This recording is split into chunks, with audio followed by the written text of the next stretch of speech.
হযরতে আজরাইলের আসল সুরত দেখলে মানুষ পাগল হয়ে যায় কেন? তাফসীরে মাযহারির মধ্যে আল্লামা সানাউল্লাহ পানিপতি লেখেন, এ মুসলমান, তাফসীরে মাযহারি ওয়ালা বলেন, হযরতে ইব্রাহিম আল্লাহর কাছে ডাইকা বলে, আল্লাহ, আমি আপনার কাছে বলতে চাই, আমি আজরাইলের আসল সুরতটা দেখতে চাই। সবসময় আজরাইলকে নরমাল দেখলাম, একটু আসল সুরতটা দেখতে চাই। আজরাইল ডাইকা বলে, ভাই ইব্রাহিম, আপনি আমার সুরত দেখে ঠিক থাকতে পারবেন না। পয়গম্বর খলিল আল্লাহর কাছে ডাইকা বলে, আল্লাহ, আমি আসল সুরত দেখতে চাই। একদিন দেখতে চাই। আল্লাহ বলে, ঠিক আছে, তোমার যখন এতই দেখার ইচ্ছা তো দেখো। আজরাইল বলছে, নবী, আপনি কিন্তু ঠিক থাকতে পারবেন না, বুঝালেন? কোনো সমস্যা নাই। তো হাওয়ারি যারা আছে, তার সাথের যারা আছে, সবাই নিয়ে বৈশা রয়েছে। আজরাইল আসছে। আজরাইল আইসা যখন পয়গম্বর ইব্রাহিমের সামনে দাঁড়াইয়া যায়, পয়গম্বর ইব্রাহিম আজরাইলকে দেখতে দেরি হয়, ঘন্টা খানেকের জন্য ফিট হয়ে জমিনে পড়তে দেরি হয় না। ফিট হয়ে গেছে, সবাই পানিমুনি দিয়ে খুশ করছে। কিরে পয়গম্বর ইব্রাহিম ফিট হয়ে গেল, কারণ কি? এবার আস্তে আস্তে উঠাইছে, উঠাইয়া বলে, নবী, কি ব্যাপার, কি হইল? হযরতে ইব্রাহিম নাইকা বলে, আমার হাওয়ারি, তোমরা শুইনা লও, আজরাইলের আসল সুরত যদি পৃথিবীর কোন মানুষ দেখে, ওই মানুষটার হুঁশ থাকবে না।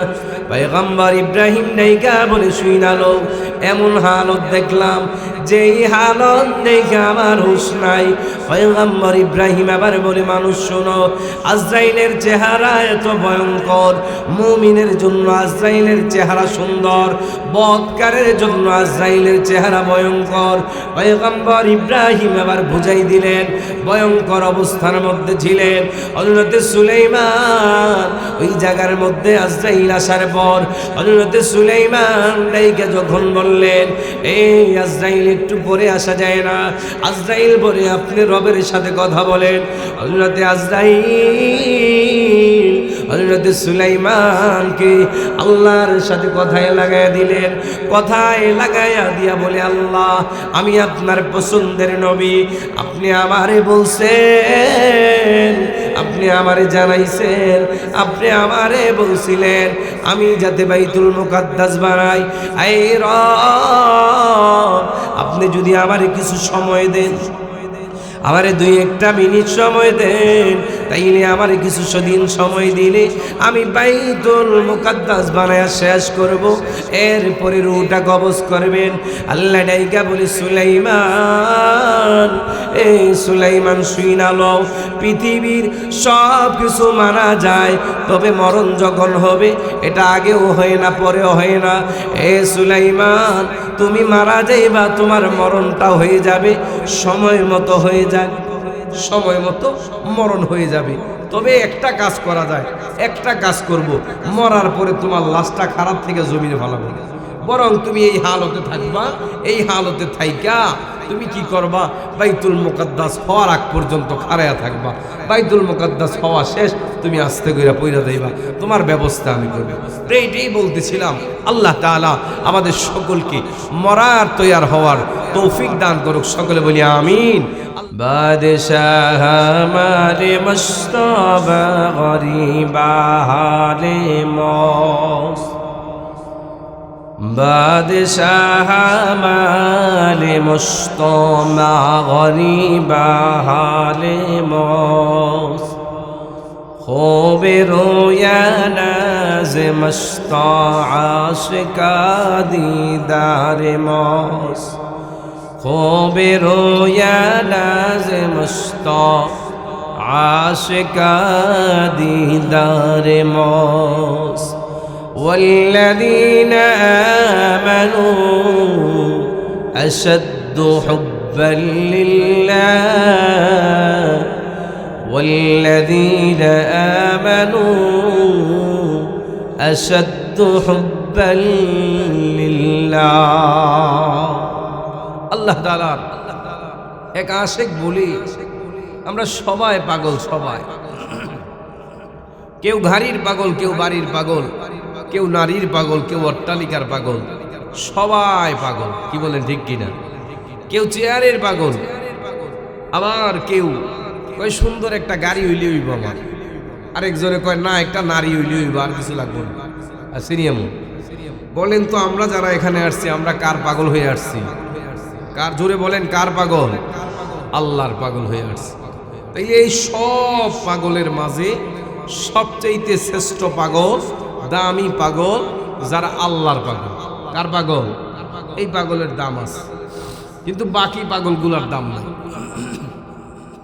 এই কারণে আমাদের জন্য উচিত আমরা আমাদের জায়গা ছেড়ে আমরা রবের জন্য চলে আসবো। কারণ আমরা এই দুনিয়ায় আজকে যেই ছেলের জন্য, মেয়ের জন্য, বিবির জন্য, যাদের জন্য আমরা দুনিয়াটা ত্যাগ করতেছি, চুরি করতেছি, ডাকাইতি করতেছি, হারাম খাচ্ছি, ওই ছেলে মেয়ে আমারে আপনারে চিনব না।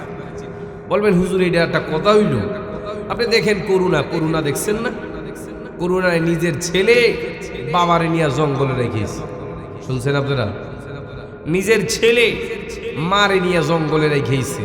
কারণ করুণা, ভয়, ছোঁয়াছুঁয়ি রোগ। ওই অতীত বাদ দিলে আমাদের সামনে ভূমিকম্প হয়েছে গত কয়েক সপ্তাহ আগে।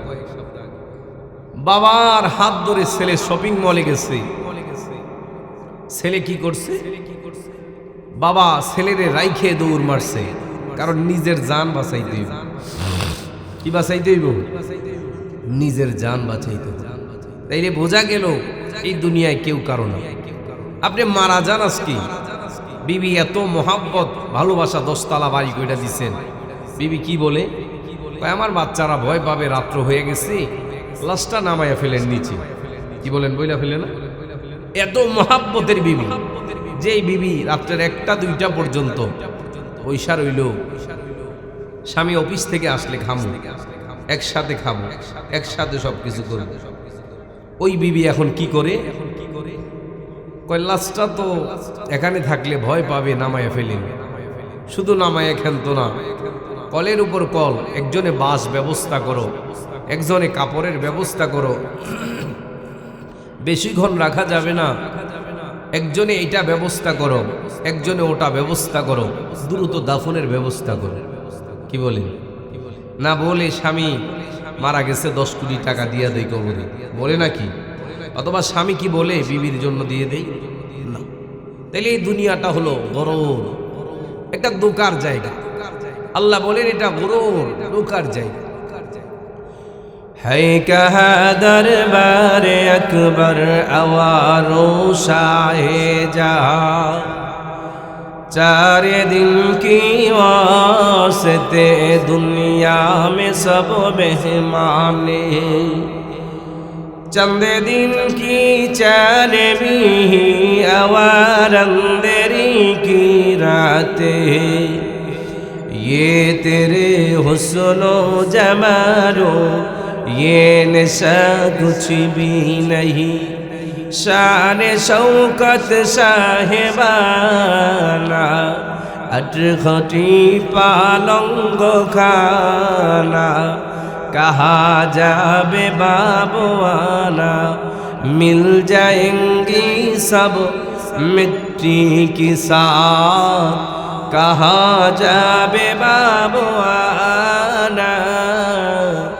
मिल जाएंगी सब मिट्टी की साथ। এই সৌন্দর্য, এই যে টাইট চামড়া, এই সৌন্দর্য রূপ আছে নাকি কারো? কি কোন শেষ হয়ে যেতেছে না? যারা আমার সামনে বৃদ্ধ বাবা বসা, নজওয়ান ছিল, চামড়া টাইট ছিল, একটা সময় চামড়া হাঁটুর পায়ের ব্যথা শুরু হয়েছে। কি বলেন? ঠিক নেই? একটা সময় একটা বিশাল বড় পোজা একা মাথায় নিছে, এখন পোজা নিবে দূরের কথা, আরেকজন রে কয় ভাই রে আমার একটু দাঁড় করে দাও। কি বলেন? বলিনি? দোকানে বসছে, নিজেই গল্প করে বলে ভাই আমি একটা সময় একটা 5 করলে ঘুষি দিলে 10 হাত দূরে গিয়া পড়ছে একজন। আর এখন এই মানুষটা এখন কি হয়?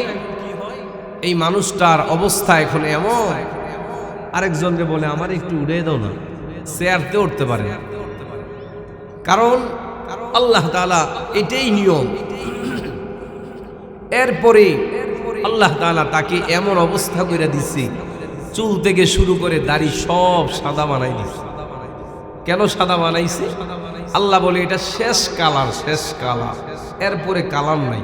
আসেনি কালার? মরার আগে কি কালার করাই দিব, মরার পরে দাফনি সাদা কালার। তো এই কারণে আল্লাহ দাড়ি সাদা করে, চুল সাদা করে বুঝাই দিল, বান্দা এরপরে আর কালার নাই, তুমি ঠিক হয়ে যাও, তুমি ঠিক হয়ে যাও, তোমার কালারে কালারে মিতা চইলা আসতেছে, তুমি ঠিক হয়ে যাও, তোমার জন্য আর সময় নাই। তুমি বিবি বাল বাচ্চার পিছে ঘুরে আর লাভ নাই, কারণ এইগুলা ফায়দা না। বরং নিজেরে নিজে গুছায় আসো, নিজের গাঠটি নিজে গুছায় আসো, নাইলে আমার কাছে দাম নেই।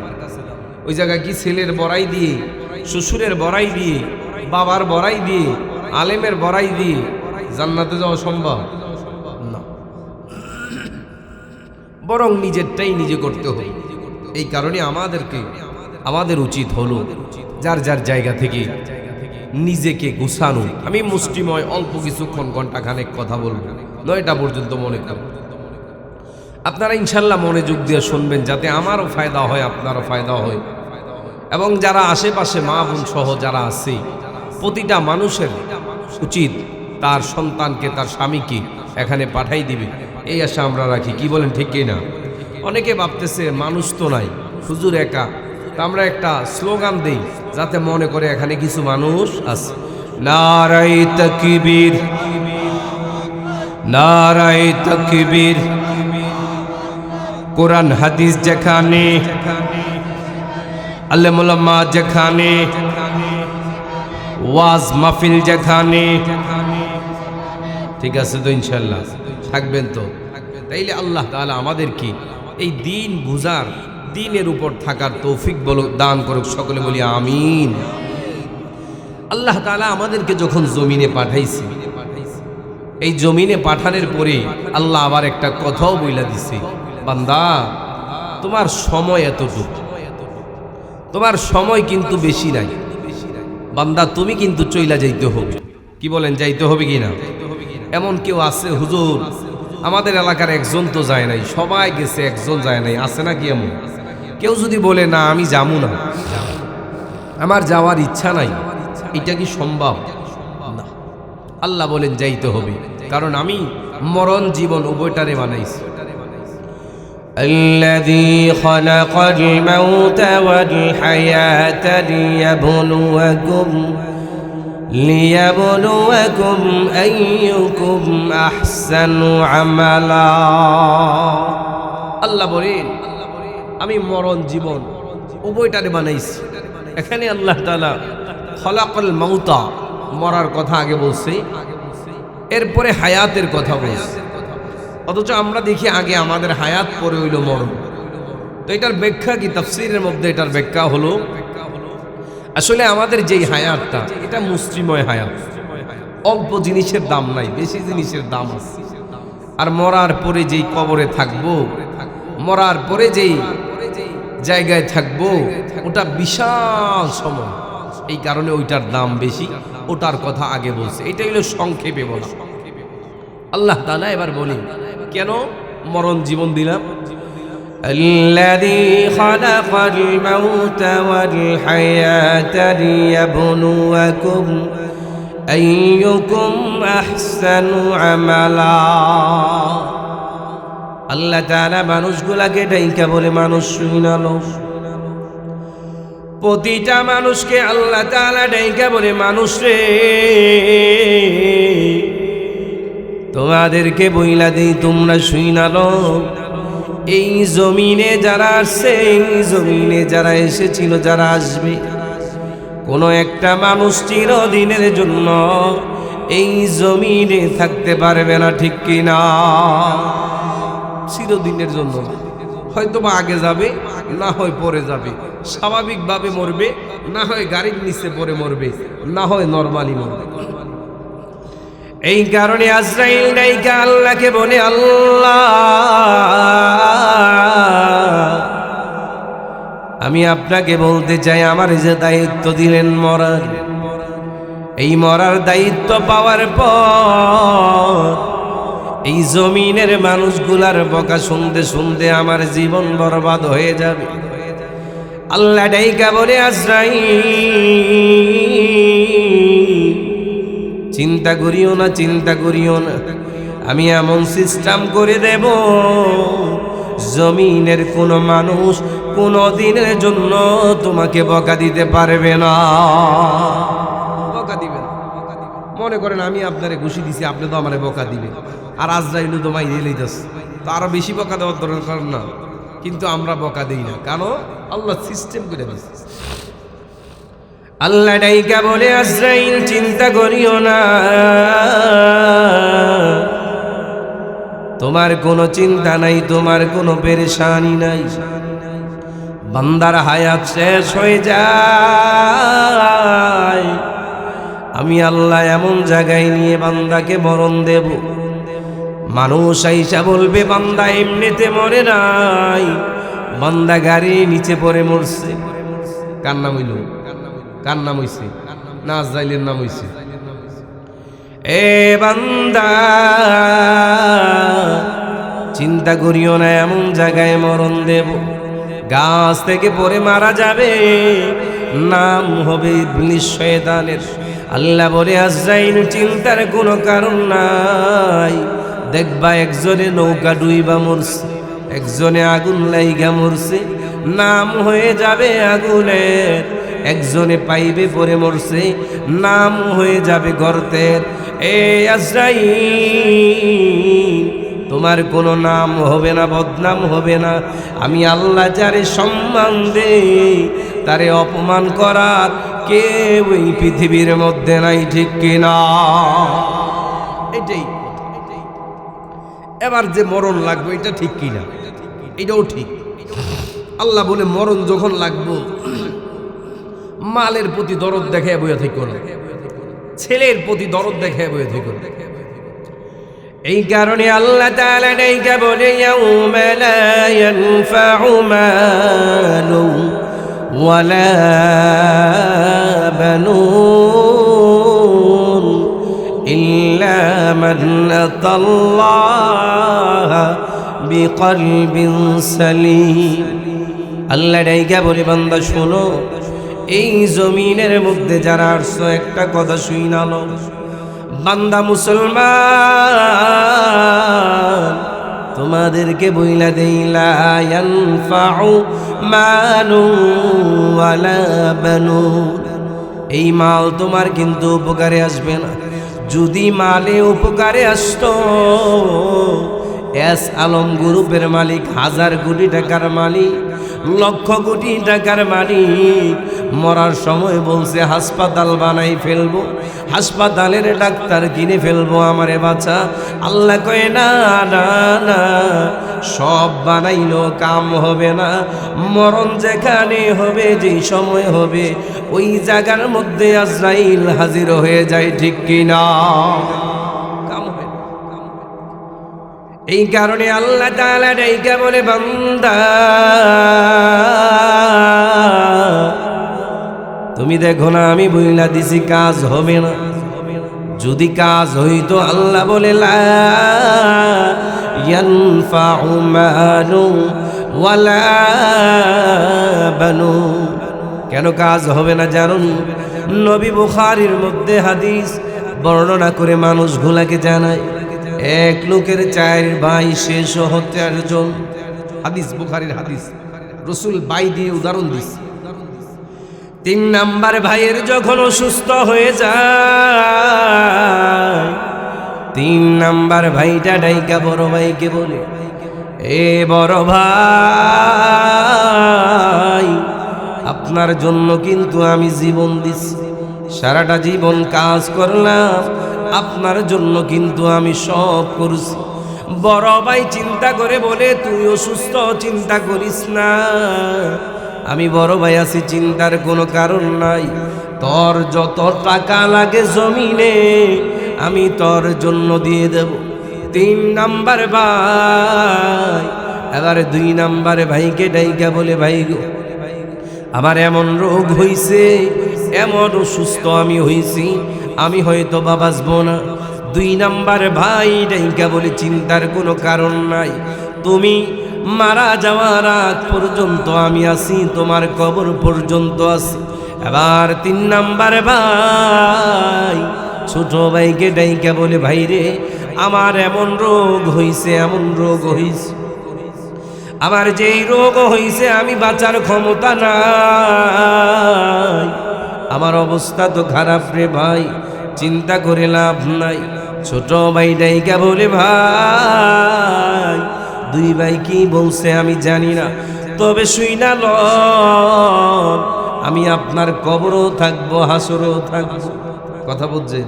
বড় ভাই কইছে কি মরণ পর্যন্ত থাকবো, এরপরের ভাই কি কইছে কবর পর্যন্ত থাকবো, ছোট ভাই কি বলছে কবরের পরেও থাকবো। চিন্তা করছে নবী। আবার ডাইকা বলে, সাহাবী বড় ভাইটা কেডাই জানো নি রে সাহাবী?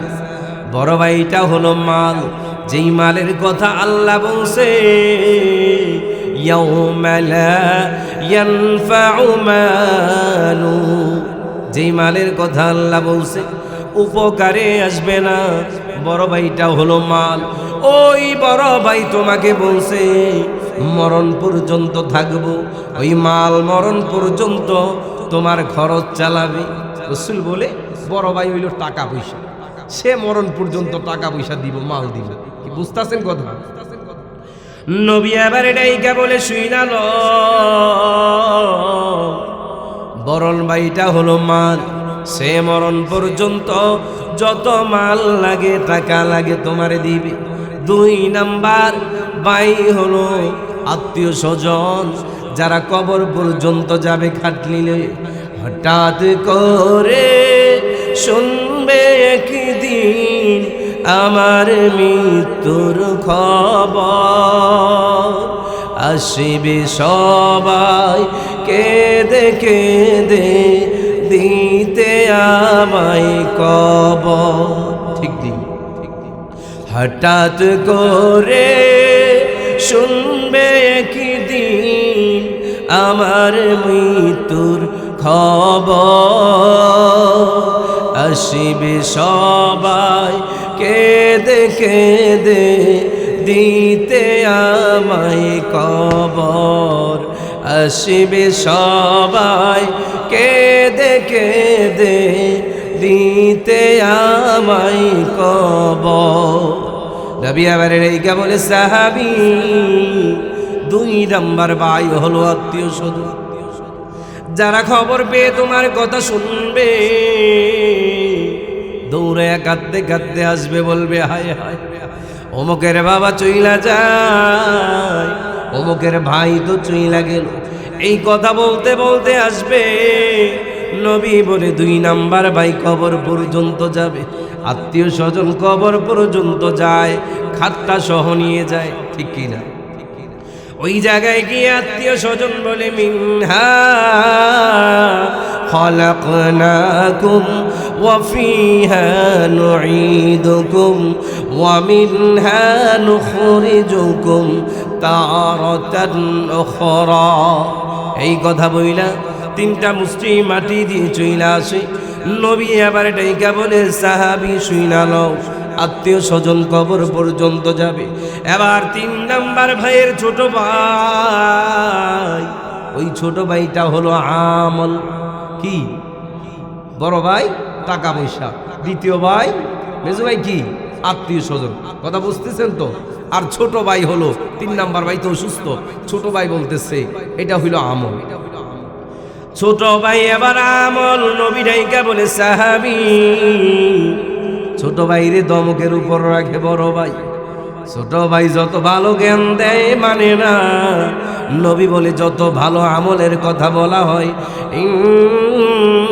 ইন্নাল্লাযীনা আমানু ওয়া আমিলুস সালিহাত কানাত লাহুম জান্নাতুল ফিরদাউসি নুজুলা। নবী বলে ছোট ভাইটা হলো আমল। ওই ছোট ভাইকে কোনোদিন মানে নাই, কথা শুনে নাই। নবী বলে এই কারণে ছোট ভাই ডাইকা বলছে ভাই আমি কবর পর্যন্ত না, হাসর পর্যন্ত না, ফুলসিরাত পর্যন্ত না, বরং আপনার সাথে মরার পরে বিচার পর্যন্ত সারাক্ষণ থাকবো। আমল যা করছে তাই থাকবে। নবী এবার ডাইকা বলে সাহাবী শুইনা ল, এই ছোট ভাইকে অবহেলা করছে, আমল করে নাই। নবী এবারে বলে শোনো, আল্লাহ এই কারণে বলি ইয়াউমা লা ইয়ানফাউ মালু ওয়ালা বানুন। এ জমিনের মুসলমান দিল লাগায়া শোনার কথা আল্লাহ বলি, মাল একমাত্র উপকারে আসবে না, সন্তানও আসবে না। জানুন কেমন ভাবে মাল আসবে না, কেমন ভাবে সন্তান আসবে না। পৃথিবীর বুকে কোনো মানুষ দাঁড়ায়া বলতে পারে নাই আমি মারা যাব না, আমি মরণ গ্রহণ করব না, মরণ আমার কাছে আসবে না। কেউ বলতে পারছে কি না? পারছেনি? কেউ পারেনি। কিন্তু একজন কিতাবের মধ্যে, যদিও ইসরায়েলিরা হয়, কিতাবের মধ্যে আসছে, সাজ্জাদ বলছে না আমি মরবো না, কারণ আমার তো কোনোদিন রোগ হয় নাই আর আমার ক্ষমতারও কমতি নাই। একজন লোক ডাইকা বলে সাজ্জাদ, যেই মানুষটারে আল্লাহ আদর করে বানাইয়া পালছিল, সাজ্জাদের জন্ম হয় একটা মরুভূমির মধ্যে নয়, একটা পানির মধ্যে। যখন ওই জায়গার মধ্যে নৌকাটা ভেঙ্গে যায়, গর্ভবতী একটা মা থাকার পরে ওই মায়ের পেটের মধ্যে থেকে সাজ্জাদ বাইর হয়। আজরাইল আইসা সাজ্জাদের মায়ের রূহ কবজ করে, কিন্তু বাচ্চাটা ফুটফুট। আল্লাহ বলে আজরাইল জিব্রাইল শোনো, এই বাচ্চাকে কচুরি পানার মধ্যে হোক, লাকড়ির মধ্যে হোক, বাসাইতে বাসাইতে চিরদিনের জন্য সাইডে নিয়ে যাও। পরে মাইরন। আজরাইল বলছে আল্লাহ আমার কিন্তু কষ্ট হইতেছে, এমন একটা অবস্থায় নদীর মাঝখানে বাচ্চাটা জন্ম হইছে, মা মারা যাইতেছে, আমি রূহ কবজ করবো, আমার তো সহ্য হয় না। আল্লাহ কই এটার একটা খেলা আছে। কি খেলা? এই বাচ্চারে সাইডে নিছে, নিয়ে আল্লাহ জঙ্গলের পাশে রাখছে। বাঘিনী রে হুকুম করছে, বাঘিনী রে এই সাজ্জাদরে লইয়া যা, এটারে নিয়ে দুধ খাওয়াবি, এটা কিন্তু খাবি না। আল্লাহর হুকুম মানেনি বাঘি। قلنا يا نار كوني بردا وسلاما على إبراهيم।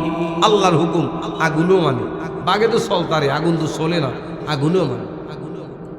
আল্লাহ ডাইকা বলে বাঘিনী শুইনা ল, এ বাঘিনী এটারে খাওয়া যাবে না। আবার হুকুমে নিজের স্তনের দুধ এই বাচ্চারে খাওয়া বড় করবা। বড় হইস, বড় হয়ে কেমন নাফরমান।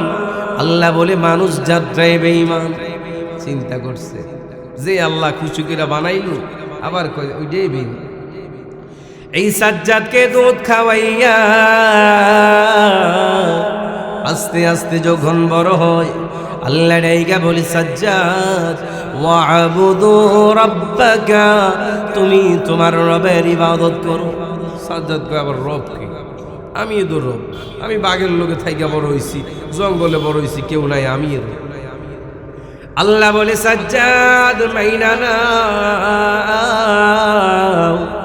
তুমি রব না, তুমি রব না, আমি রব। সাজ্জাদ নিজের রব দাবি করে ফেলে। সাজ্জাদ এবার ডাইকা বলে আমার তো মরণ নাই, এ আমার রাজ্যের সেনাবাহিনী তোমাদেরকে ডাইকা বইলা দেই, আমার কোনোদিন মরণ হবে না, আমার কোনোদিন মরণ হবে না। আর আমার যদি মরণ হয়, আমার লাশটা এখানে থাকবে জীবিত অবস্থায়। সাজ্জাদ সেনাদেরকে ডাইকা বলে সেনারা আমার এরিয়ার মধ্যে সুন্দর করে সাজাইয়া এই জায়গার মধ্যে একটা জান্নাত বানাইবা, কারণ আমি শুনতে পাইলাম মাওলার জান্নাতের মধ্যে নাকি সুন্দর সুন্দর হুর আছে।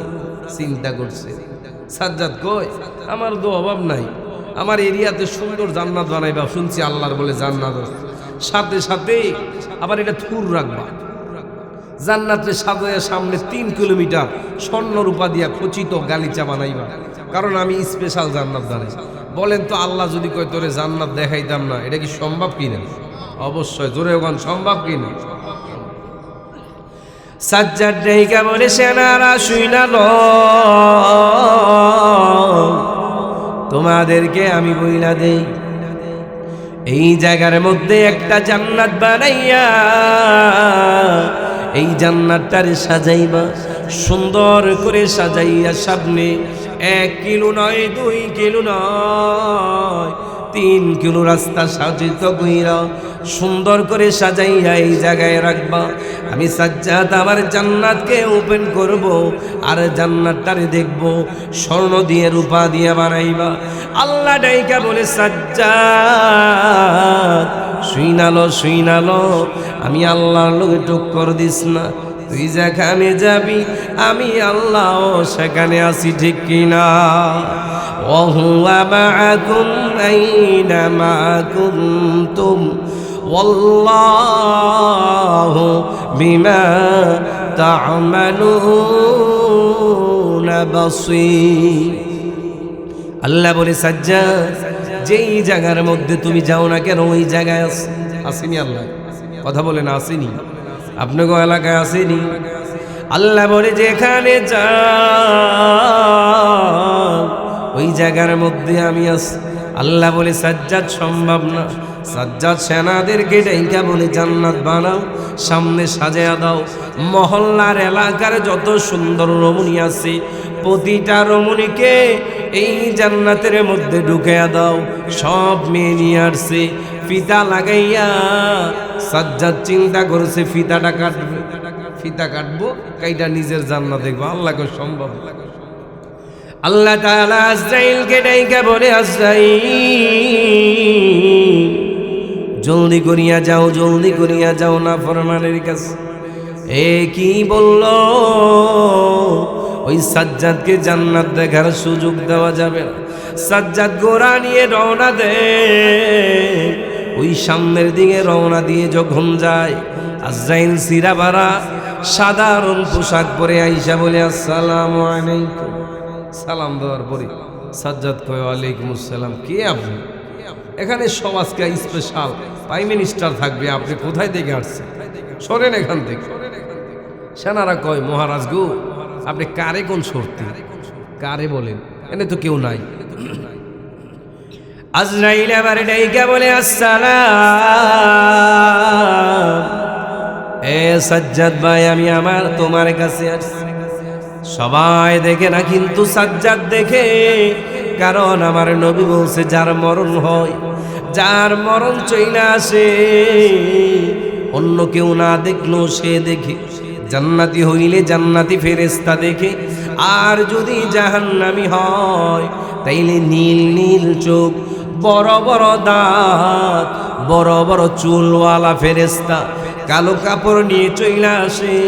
আইসা বলে নাফরমান বেঈমানের বাচ্চা, এ নাফরমান, এই জায়গায় তোমার থাকার জায়গা না, আসো। আর ওই অবস্থায় তার রুটা পালানোর জন্য দৌড়ায়, হয়তোবা হাড়ের দিকে দৌড়ায়, হয়তোবা মাথার দিকে দৌড়ায়, হয়তোবা পায়ের দিকে দৌড়ায়, হয়তোবা কপালের দিকে দৌড়ায়।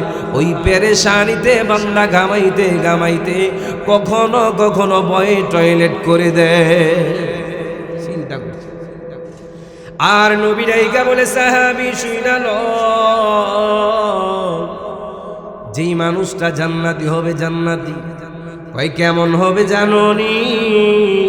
ওই মানুষটার অবস্থা হবে নিজের বাচ্চাকে মা যেমনি ভাবে করে নিয়ে দুধ খাওয়াইতে খাওয়াইতে ডাকতে দুলতে দুধ খাওয়ায়, আর বাচ্চা ঘুমায়া যায়, বোঝে না। নবী বলে আমার উম্মত যারা মুত্তাকি মুমিন হবে, যারা নেক পরওয়ারদিগার হবে, যারা নেককার হবে, তাদের মাইয়েতটা, তাদের রুটা কিভাবে নেওয়া হয় জানোনি? তারা এইভাবে দুলতে দুলতে দুলতে দুলতে হাসতে হাসতে চিরদিনের জন্য জান্নাতে চইলা যায়। ভয় নাই, কারণ তো তারা আল্লাহরে মানছে। জমিনে আল্লাহরে মানছে। ইন্নাল্লাযীনা ক্বালু রাব্বুনাল্লাহু সুম্মা ইসতাকামু তাতানাজ্জালু আলাইহিমুল মালাইকাতু আল্লা তাখাফু ওয়া লা তাহজানু ওয়া আবশিরু বিল জান্নাহ। তাদেরকে সুসংবাদ দেয় জান্নাতের। কয় বান্দা এই জমিন দেখছো, জমিন তো মজা পাও নাই, 2 নাম্বারই স্যাম্পল দেখছো, আসো বান্দা। তো বান্দাও হাসে। বান্দা কয় হাই রে, মরলে তো জান্নাত পাইব, তো হাসতে হাসতে চলে যায়। সুবহানাল্লাহ। নবী এবারে নেই কেমন সাহাবী শুইনা ন, যারা জান্নাতি হবে তাদের মরণটা কত সুন্দর হয়। এই কারণে সাজ্জাদ দেখে না, সেনারা বলে মহারাজ কাকে ডাইকা বলেন যাইতে। আবার একটু পরে আজরাইল সামনে, ওই সামনে আইসা ডাইকা বলে আমি আপনার সাথে কথা বলতে আসছি। এবার সাজ্জাদ ডাইকা বলে দূরে যাও, দূরে যাও, আমি তোমার সাথে কথা বলতে আজকে চাই না। মহারাজ সেনারা ডাইকা বলে স্যার কাকে ডাইকা ডাইকা বারবার বলেন। সাজ্জাদ বলে তোমরা না দেখতে পারো, তবে আমি কিন্তু দেখতেছি। একটু পরে সামনে যায়, ঘোড়া দিয়ে চলতে চলতে সামনে যায়। আল্লাহ ডাইকা বলে আজরাইল, সাজ্জাদের একটা পা ঘোড়ায় থাকবে, একটা পা জমিনে থাকবে। ওই অবস্থায় রুহটা কবজ হবে। বরং সাজ্জাদকে ঘোড়ার উপর রেখেও মারা যাবে না, জমিনের মধ্যে বসাও মারা যাবে না। এই আজরাইল শুইনা লো, এই নাফরমানকে শিক্ষা দেওয়ার জন্য একটা পা থাকবে ঘোড়ার উপরে, একটা পা থাকবে জমিনে। ওই অবস্থায় চিরদিনের জন্য রূহ কবজ করবা। চিন্তা করছে সাজ্জাদ, কয় মরবো না। আল্লাহ কয় খেলা দেখ। এবার আজরাইল যায়া ডাইকা বলে মহারাজ, এ সাজ্জাদ আমি আপনার কাছে আসছি কেন জানেন? আমি জমিনের মানুষের কাছে 2 বার যাই না, একবার যাই। আমি আপনার কাছে আসছি একটা কারণ, আমি হলাম আজরাইল, আপনার সাথে দেখা করার জন্য আসছি। এবার সাজ্জাদ ডাইকা বলে আজরাইল আমার বুঝতে বাকি নাই, আমি শুনছি মাওলার আজরাইল যার কাছে একবার যায় তার জীবন আর জমিনে থাকে না। এবার বুঝে লইছি। এবার কয় ভাই রে, তোর লগে একটু খাতির লাগাই, আমার মালের অভাব নাই, সব কিছু আছে, তুই যেমনে চাস এমনি খাতির, আমার একটা বার শুধু জান্নাতটা দেখতে দিই। আমি যে এত কষ্ট করে জান্নাতটা বানাইলাম, একটা নজর বলেন তো, আমি আপনি গোশ খাই, আজরাইল কি গোশ খায়? কথা কয় না খায়নি। ইয়াউমা লা ইয়ানফাউ মালু ওয়ালা বানুন। আল্লাহ বলছে এখানে মালের উপকার আসবে না, আরেকটা বলছে সন্তানের। 2টা উদাহরণ দিয়ে 2 দিকে গিয়ে ইনশাআল্লাহ শেষ করব। আল্লাহ তাআলা এইটা বলে মালের উপকার আসবে না। সাজ্জাদ বলে আজরাইল শোনো রে, কিছু মাল দিয়ে দে, যদি সম্ভব হয় কিছুটা সময় দিও। আজরাইল আবার ডাইকা বলে আপনি জানেন না, ফাইদা জাআহুম আজালুহুম লা يستأخرون الساعة ولا يستقدمون। এ সাজ্জাদ জানেন না, মরণ যখন আসবে একটা সেকেন্ড আগে হবে না, একটা সেকেন্ড পরে হবে না। এ আজরাইল একটা সেকেন্ডের জন্য যদি অনুমতি দিতা।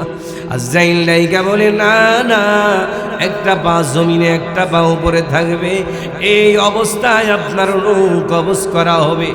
এ মুসলমান, এই কারণে বললাম পৃথিবীর বুকে কারো ক্ষমতা নাই বেচার, আসেনি? কথা কেন আসেনি? এই কারণে নবীকে ডাইকা বলে, নবী আপনি জানিয়ে দেন, قل إن الموت الذي تفرون। এ নবী আপনি জানিয়ে দেন, মরণ থেকে যতই পালাও মরণ তোমায় লইবে গিরি। যদিও শুধু আকাশ পানে পালাও সেটাই লাগিয়ে সিঁড়ি। ঠিক কিনা? কই যাইবা? ফাইন্নাহু মিনহু মুলাকিকুম, আল্লাহ বলে সাক্ষাৎ হয়ে যাবে। এ রাসূল আপনি জানিয়ে দেন, কুল ইন্নাল মাউতাল্লাযী তাফিরুনা মিনহু ফাইন্নাহু মিনহু মুলাকিকুম। আল্লাহর রাসূলকে ডাইকা বলে, এ রাসূল আপনি বইলা দেন, আপনি জানিয়ে দেন, যত মানুষ চায় মরণ থেকে পালাইতে পারবে না। পৃথিবীর বুকের কোনো মানুষ মরণ থেকে পালাইতে পারে না। এই কারণে আমাদের আকাবের হযরতে হাসান বসরি নাইকা বলে, ইল্লা মান আতাল্লাহ বিকলবিন সালিম। এই আয়াতের ব্যাখ্যা করতে গিয়ে বলে, অন্তর লইও ভালো অন্তর, মালও কাম হইব না, ছেলেও কাম হইব না, ভালো অন্তর নিয়ে আসো। যদি অন্তর নিয়ে আসো কাজ হইব। এবার বুঝেন ভালো অন্তরটা কি। ভালো অন্তরের আগের আরেক ব্যাখ্যা হইল ভালো আমল লয়ে। আল্লাহ কিন্তু বলে নাই অনেক আমল নিয়েই, আকসার বলে নাই। আল্লাহ বলছে ভালো আহসান, সুন্দর আমল আইন, ভালো আমল আইন। ওই এক খাটটি আনছো কিন্তু এটা কাজের না, লাভ আসেনি। জামা বানাইছেন, কোন জামা তো বানামু, বিশাল বড় একটা জুব্বা বানাইলাই, আইনা দেখেন এটা 4-5 জন দোকান যাইব, এটা লাভ আছে কোনো? কিন্তু ফিটফাট করে একটা বানাইলে লাভ আছে। এই কারণে আমাদের ফিটফাট করে বানাইতে হবে। আল্লাহ তাআলা নাইকা বলে, বান্দা তোমার ডাইকা বইলা দে শুইনালো, আমল নিয়ে আসতে হবে, আমল সারা জায়গা নাই। আর আসবা যদি ইল্লা মান আতাল্লাহ বিকলবিন সালিম। আল্লাহ বলে সচ্চল অন্তর আনতে হবে। স্বচ্ছ ভালো অন্তর ছাড়া আমার কাছে দাম নাই। এই কারণে জামানার শ্রেষ্ঠ একজন মানুষ হলো হাসান বসরি। হযরতে হাসান বসরি বলে, আমি একটা শহরের মধ্যে সফরের মধ্যে গেলাম। ওই জায়গার মধ্যে যাওয়ার পর আমি দেখতে পাই একটা কবর দেখা যায়। ওই কবরটার পাশে সকাল সন্ধ্যা ভিআইপি মানুষ আছে। মনে করে নেন একটা কবর, সকালে একদল আছে, দুপুরে একদল আছে, রাত্রে একদল আছে। হযরত হাসান বসরি চিন্তা করলো, এইটা আমার কি? কবরের সামনে আইসা ওরা ওদের কথাগুলা বইলা চইলা যায়। হযরত হাসান বসরির সন্দেহ জাগলো, আমি গিয়ে শুনি এই কবরের লোকে কি করে। হযরত হাসান বসরি বলে, আমি যখন এই কবরের পাশে গেলাম, ওই কবরের পাশে যাওয়ার পর দেখতে রূপ যদি কাজে লাগতো তাইলে রূপগুলা দিয়ে তোমার কবর থেকে তোমারে জীবিত করতে চাইতাম। এই কথা বইলা রূপসী মেয়েরা চইলা যায়।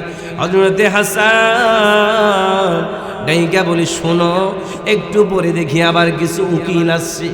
উকিলগুলা আইসা ডাইকা ডাইকা বলে, এ কবরের মাইয়ে শুইনালো, এই নওজোয়ান যুবক, যদি আমাদের ক্ষমতা থাকতো তাইলে আমরা তোমারে বাঁচাইতাম আমাদের ওকালতি গুলা দিয়া। উকিল তো ওকালতি করে, আমরা যে ওকালতি করতে পারি এই ওকালতি দিয়ে তোমারে বাঁচাইতাম, এই ওকালতি করে তোমার কবর থেকে তোমারে বাঁচাইতাম। এই কথা বইলা চইলা যায়। আবার কিছুক্ষণ পরে আরেক কিছু লোক আছে, বাবা মা আইসা বলে, এ যুবক, এ নওজোয়ান তুমি চইলা গেলা। মানে বাদশার ছেলে, নওজোয়ান যুবক চইলা গেছে, ওরে নিয়ে বাদশার যত লোক আছে পাম দিতেছে। হযরতে হাসান ডাইকা বলে, আমি যখন দেখতে পাই আবার রাত্র হয়ে যায়, কিছু মানুষ আছে, ওই মানুষগুলা আইসা ডাইকা বলে, যুবক, এই নওজোয়ান তুমি এখানে শুয়ে আছো। এ বাবা, আমাদের যদি ক্ষমতা এই পর্যায়ে থাকতো তাইলে আমাদের রাজত্বগুলা তোমার কাছে দিয়ে তোমারে আমরা জীবিত করে আমাদের কাছে নিয়ে যাইতাম। মা এবার ডাইকা বলে, এমন জায়গায় গেছো যেই জায়গা থেকে তোমারে ফিরে আনা সম্ভব না। কবর থেকে ফিরে আনা সম্ভব নয়। এবারে ডাইকা বলে যেখানে গেছো ওই জায়গা থেকে ফিরে আনা সম্ভব না, এই কথা বইলা চইলা যায়। হযরতে হাসান ডাইকা এবার বলে মানুষ শুইনালো, আমার বুঝতে বাকি রইল না, বাদশার ছেলে মারা গেছে।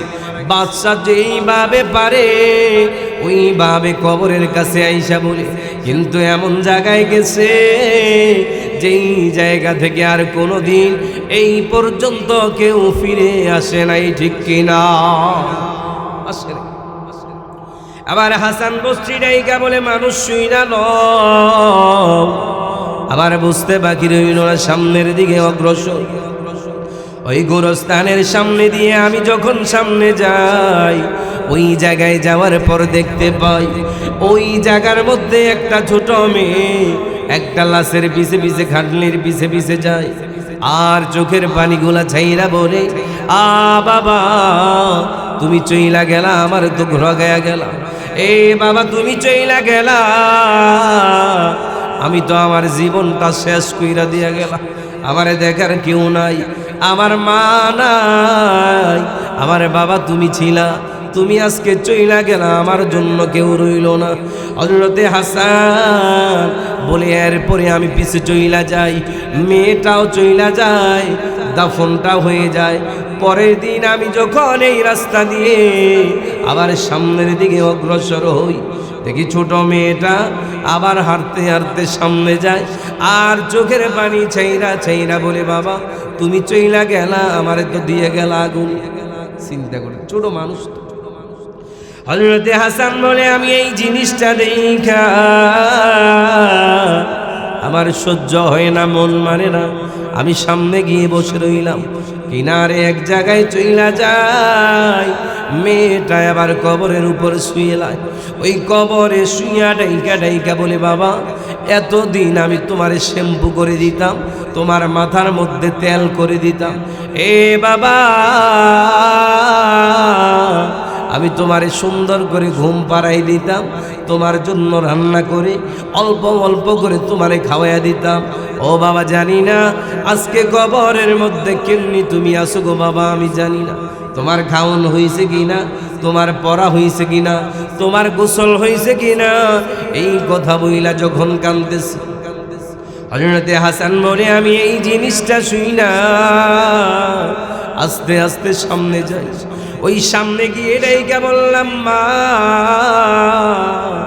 তুমি যে এই কাজটা করতেছো এটা ঠিক না, তুমি ছোট মানুষ বুঝো না, তোমার বাবা এই জমিনে নাই, তোমার বাবা আমানতদারের কাছে আমানত চইলা গেছে। এই কথা বলনি, মেয়ের কান্না আরো বাইরে গেছে। হযরতে হাসান চিন্তা করলো তার একটু সান্ত্বনা দিই। হযরতে হাসান এবারে ডাইকা বলে, মা তোমার বাবা যেখানে গেছে আর আসবে না কোনোদিন। এ মা ওই জায়গায় গেছে, তুমি যেই কথাটা বলতেছো তোমারে মুসিবতে ফালাইছে, না না না, বরং তোমারে মুসিবতে ফালাই নাই, তোমার বাবা চিরদিনের জন্য হয়তো বা মুসিবতে পড়ে গেছে।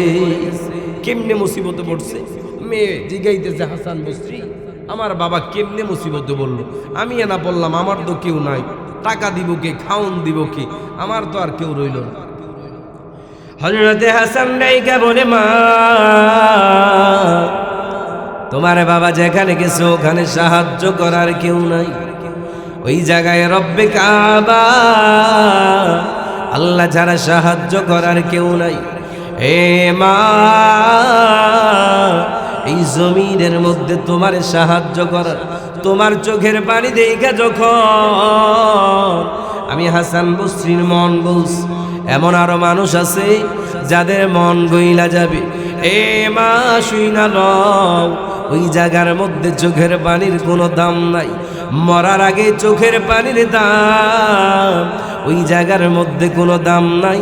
যদি তোমার বাবা ইবাদত নিয়ে যায় থাকে তাইলে তোমার বাবার জীবনটা ধন্য হয়ে গেছে, আর যদি তোমার বাবা ওই জায়গার মধ্যে ইবাদত ছাড়া যেয়ে থাকে। এ মা, তোমার বাবা আটকে গেছে, তুমি এ দামে আছো। এই কথা বইলা হযরতে হাসান মানুষ গুলারে ডাইকা বলে, মানুষ শুইনালো। আল্লাহ বলে, ইয়াউমা লা ইয়ানফাউ মালু ওয়ালা বানুন। এ মানুষ, তোমরা জানো এই জমিনের মধ্যে যত মালের পিছে ছুটলা, যত সন্তানের পিছে ছুটলা, কোনোটা মরার পরে কোনো কাজে আসবে না। এই কারণে থানবী রহমাতুল্লাহি আলাইহি মানুষগুলারে ডাইকা বলে, মানুষ শোনো, রাস্তা দিয়ে আমি হাঁটতেছি, হাঁটতে হাঁটতে হঠাৎ করে শুনতে পাই কবরের মধ্যে থেকে একটা আওয়াজ আসতেছে। আমিও কবরের উপর দিয়ে যাইতেছি, ওই জায়গার মধ্যে আওয়াজ চলতেছে। কবরের উপর দিয়ে চলতে গিয়ে দেখবেন কখনো কবর ভাঙ্গা থাকে, কবর ছিদ্র হইয়া যায়। ওই ছিদ্র দিয়ে অনেকে তাকায়, অনেক যেমন বাহলুল পাগল ছিল এই ছিদ্রর ভিতরে পা দিয়া বইয়া থাকবে। তো বাদশাহ হারুনুর রশিদ বলতো, আরে পাগল, এনে পা দিয়া বসা থাকার জায়গা। তো বাহলুল বলতো, আমি পাগল না, আপনি পাগল। আপনি না পাগল, আমি তো আমার আসল বাড়িতে পা ঝুলে বসে দিচ্ছি, কারণ এটাই তো আমার বাড়ি। আর আপনি তো রাজপ্রসাদে বসে দিচ্ছেন, আপনার কোনো দাম নাই। তো বাদশাহ হারুন রশিদ হাসতেন। তো এরকম ভাবে থানবী বলেন, কবরের পাশ দিয়ে একজন যাইতেছে, হঠাৎ করে দেখি কবরের মধ্য থেকে কোরআনের আওয়াজ শোনা যায়, আল্লাহু আকবার। তো উনি এই কথা এইটা শুই না বললেন, সুবহানাল্লাহ, আশ্চর্যজনক বিষয়, কবরের ভিতরে আওয়াজ। হযরতে থানবী ডাইকা বলে, মানুষ শুইনাল, আমি যখন কবরের পাশ দিয়ে যাওয়ার ঘটনা শুনলাম, একজন মানুষ কবরের পাশ দিয়ে যাইতেছে, ওদিক দিয়ে যাইতে যাইতে হঠাৎ করিয়া শুনতে পায়, হঠাৎ কবরের থেকে এত জোরে একটা কোরআনের আওয়াজ আসে। হযরতে থানবী বলে, ওই মানুষটা দাঁড়ায়া বলে, আল্লাহু আকবার, সুবহানাল্লাহ। এই কথা বলতে দেরি হয়, কবর থেকে ওই লোকটা দাঁড়ায়া যায়, দাঁড়ায়া বলে, এ ভাই শুইনালো, এ ভাই শুইনালো, ভাই রে, এ ভাই, তুমি যেই কথাটা বলছো এই কথাটার দাম কত জানো? যে সুবহানাল্লাহ বলছো, এই সুবহানাল্লাহর দামটা তুমি জানো না। আর আমি যে কোরআন পড়তেছি আমার দামটা কি এটাও তুমি জানি না। আল্লাহর বান্দা ডাইকা বলে, ভাই আমি বুঝতে পারলাম না কারণটা কি বললাম। আল্লাহর বান্দা ডাইকা বলে, আমি এই কবরের মধ্যে যতদিন কোরআন পড়তেছি, এই কোরআনের কোনো দাম নাই। একটা নয়, দুইটা নয়, 60টা নয়, তার চাইতে বেশি কোরআনের খতম আমি এই কবরের মধ্যে দিছি। এই কবরের মধ্যে যতগুলা খতম করলাম, একটারও সওয়াব হয় না, একটারও আমল হয় না। বরং বান্দা শুইনাল, এই জমিনের উপরে তুমি যতটা সুবহানাল্লাহ বলছো, আমার 1000 খতমের চাইতে তোমার একটা সুবহানাল্লাহর দাম আল্লাহর কাছে 1000 গুণ বেশি। সুবহানাল্লাহ। অর্থাৎ জমিনের উপরে একবার সুবহানাল্লাহ বললে যেই দাম, কবরে গিয়ে 1000 খতম দিলেও সেই দাম না। কারণ যত ইবাদত আছে মরণের আগে, মরণের পরে ইবাদত আছে নাকি? কয় না, আছে নাকি? তাইলে মরার আগে করতে হবে। আল্লাহ বলেন, মরণ পর্যন্ত ইবাদত করো। ওয়া'বুদ রাব্বাকা হাত্তা ইয়াতিয়াকাল ইয়াকিন। এই কারণে আল্লাহ তাআলা ডাইকা বলে, এই জমিনের মানুষ, তোমাদেরকে ডাইকা বইলা দেই, তোমরা জানো নি, তোমরা ইবাদত করো। ওয়া'বুদ রাব্বাকা, তোমরা তোমার রবের ইবাদত করো। কতক্ষণ পর্যন্ত করবা? হাত্তা ইয়াতিয়াকাল ইয়াকিন, কয় মরণ আসার আগ পর্যন্ত, মরণের ঘন্টা বাজবে ওই পর্যন্ত ইবাদত করো। আল্লাহ তাআলা ডাইকা বলে, বান্দা কত ইবাদত করবা? জান্নাতের ঘোষণা পেয়ে যাও, এরপরও ইবাদত করবা। এই কারণে নবীর সাহাবী আবু বকর জান্নাতের ঘোষণা প্রাপ্ত, জান্নাতের ঘোষণা প্রাপ্ত আশারে মুবাশশারা 10 জন, 10 জনের ভিতরে 1 নাম্বার আউয়াল কে আছে? হযরতে আবু বকর। হযরতে আবু বকর ঘোষণা পাইয়া ফেলছে, এখন তো কইলে পারতো ইবাদতের আর দরকার নাই, ইবাদত ছাইরা দেই, ইবাদত ছাইরা এখন থেকে আমি আমার ব্যবসা বাণিজ্যে মগ্ন হয়ে যাই। কিন্তু না, আল্লাহ কি বলে, ওয়াবুদ রাব্বাকা হাত্তা ইয়াতিয়াকাল ইয়াকিন। আল্লাহ ডাইকা বলি, বান্দা শোনো, এ বান্দা তোমাদেরকে ডাইকা বলি, তোমরা কতক্ষণ ইবাদত করবা? ইয়াকিন শব্দের তাফসীর করা হয়েছে আইল মাউত, মরণ পর্যন্ত ইবাদত করবা। আল্লাহ ডাইকা বলে, বান্দা মরণ পর্যন্ত কেমন ইবাদত করবা? কই যেমনি ভাবে নবীর সাহাবী আবু বকর ইবাদত করছে। আবু বকর কেমন করে ইবাদত করলো? হযরতে আবু বকর কেমন ভাবে ইবাদত করে জানেন? হযরতে আবু বকর কবরের সামনে দিয়ে হাঁটে আর জিহ্বাটা টাইনা টাইনা ধরে, নিজের জিহ্বাটা ধইরা মুঠ করে হযরতে আবু বকর জিহ্বাটার মধ্যে পাথর লইয়া মুঠ করে ধরে রাখে। কি ব্যাপার আবু বকর জিহ্বাটা এমন ভাবে ধরে রাখলেন কেন? হযরতে আবু বকর ডাইকা বলে, সাহাবী তোমরা শুইনা লও, এই জিহ্বা যদি এমনি অবসর থাকে তাইলে অন্যায় কথা বলবে। জিহ্বা অবসর থাকলে অন্যায় কথা বলবে। তো আমি চিন্তা করছি জিহ্বাটারে অবসর রাখা যাইব না, বরং জিহ্বা ধইরা রাখি, অনার্থক কথা না বলতে পারি। আর যখন সালামের প্রয়োজন হয়, জিকিরের প্রয়োজন হয়, কথাবার্তার প্রয়োজন হয়, তখন পাথর সরাই দিই, জিহ্বা ছাইরা দিই, জিহ্বা কথা বলি। চিন্তা করছে। অথচ আমরা চা স্টলও বইলে অনার্থক কথার প্রয়োজন হয় না, গলা যদি ভাঙ্গা যায় চা খাইয়ে আবার শুরু করি। কি কর? হযরতে আবু বকর ডাইকা বলে, সাহাবীরা শুইনালো, এ সাহাবী তোমাদেরকে ডাইকা বইলা দেই, আমি আবু বকর এই জিহ্বার চিন্তা করি, কারণ নবী বলছে জবান হেফাজত করতে। হযরতে আবু বকর ডাইকা বলে, সাহাবীরা শুইনালো, এ সাহাবী এই মক্কার মদিনার মানুষগুলা শুইনালো, আমি আবু বকরের ভয় হয়। সাহাবীরা ডাইকা বলে, আবু বকর আপনার ভয় হওয়ার কোনো কারণ নাই, কারণ আপনি আশারে মুবাশশারা 10 জন জান্নাতি মানুষ, এর মধ্যে থেকে 1 নাম্বার। এই কারণে আল্লাহ তাআলা ডাইকা বলছে, আমিনু কামা আমানান নাস। আল্লাহ বলে ঈমান আনো, আমানান নাস ওই সমস্ত মানুষ। তাফসীরের মধ্যে বলে কামা আবু বকর, কার মতো? ঈমান আনো আবু বকরের মতো। এ আবু বকর চিন্তা করিয়েন না, কি ব্যাপার আপনি কথা বলেন না কেন? আর যখন কবরের সামনে যান আপনি হাউমাউ করে কাঁদেন কেন? হযরতে আবু বকর ডাইকা বলে, সাহাবীরা শুইনালো, এ সাহাবী ওই জায়গার মধ্যে যখন আমি যাই আমার চিন্তা হয়ে যায় এই কবর জানি কি হয়। আমার কত সাথী ভাই যারা আমার সাথে খেলাধুলা করছে, আমার সাথে এই ময়দানে ছিল, আমার সাথে নামাজ পড়ছে, আমার সাথে ময়দানে খেলছে, আমার সাথে বিজনেস করছে, এমন হাজারো ব্যবসায়ী আজকে আমার ঝাইরা চইলা গেছে।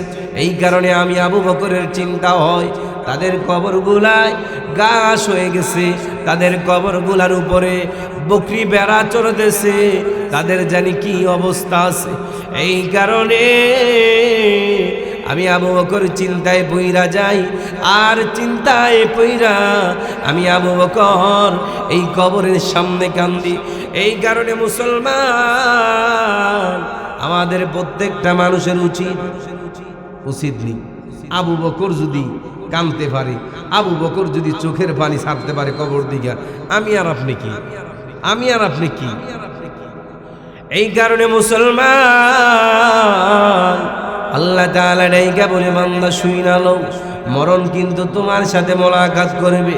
ওই মরণ আসার পূর্বে বান্দা তুমি মুত্তাকি হয়ে যাও, ইবাদত করনেওয়ালা হয়ে যাও, কারণ মরণ যেদিন আসবে 1 সেকেন্ডের জন্য ছাড় দিবে না, 1 সেকেন্ডের জন্য অবসর দিবে না। দিবেনি? এমন কেউ আসেননি হুজুর আমার লগে তো খাতির আজরাইলের, আমার একটু ছাড় দিয়ে দিবে? সম্ভব? এই কারণে নবীর সাহাবী হযরতে উসমান কবরের সামনে গিয়ে হাউমাউ করে কান্দে। উসমান, আপনি কান্দেন কেন? জমিনে কত জায়গার মধ্যে আপনি যান, কত জায়গার মধ্যে গিয়ে আপনি কান্না করেন, এইভাবে তো কান্দেন না।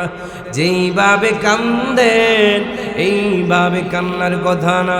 হযরতে উসমান ডাইকা বলে, জানোনি কেন আমি কান্দি? কেন কান্দি?